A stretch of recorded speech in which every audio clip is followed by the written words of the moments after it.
El projecte s'ha presentat aquest dijous a les instal·lacions de PINAE amb l'acompanyament de responsables de la Fundació Ingla de Via, que serà qui s'encarregarà de gestionar aquests apartaments.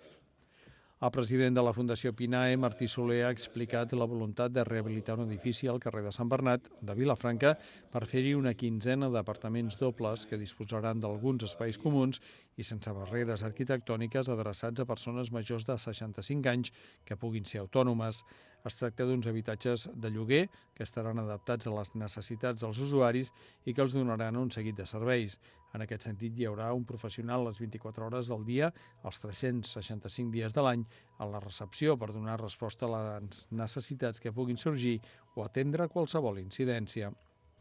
Llavors, què és el que anem a fer? Doncs uns espais en els que aquestes persones podran viure i organitzar la seva vida, i això és molt important, organitzar la seva vida en plena llibertat, és a dir, llevar-se a l'hora que vulguin, menjar a l'hora que vulguin i sortir, entrar, fer i desfer, com dic, en plena llibertat, però que si en un moment donat necessiten un cert suport, insisteixo, per canviar una bombilla, però també perquè no es troben bé o perquè han caigut o qualsevol d'aquestes circumstàncies,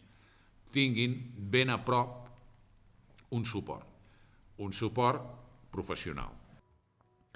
Així, gràcies a la gestió que en farà la residència Ingla de Via, s'oferiran serveis com infermeria, fisioteràpia, psicòleg, treballador social i animador sociocultural. Martí Soler remarcava la voluntat que sigui un espai pensat per a la gent gran i que permeti donar una resposta a la mancança actual de places de residència per a la gent gran,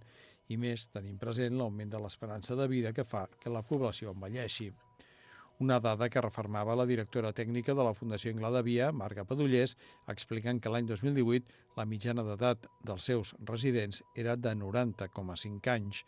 Des de la Fundació Ingla de Via, l'aportació al projecte és oferir un plus de suport als usuaris d'aquests pisos tutelats, ampliant els serveis que es donen a la gent gran, anant des del centre de dia a la residència i passant per aquests apartaments tutelats. La voluntat és poder ajustar l'oferta a les necessitats de persones que no necessiten estar en una residència, però sí un cert suport a la seva autonomia vital. Però en canvi hi ha persones que han vingut a la residència precisament fugint d'aquesta solitud o potser perquè són capaços de tenir una vida autònoma amb el que són les activitats bàsiques d'higiene, de deambular, que inclús poden sortir al casino a fer un tallat, però en canvi se'ls fa un món potser anar a comprar,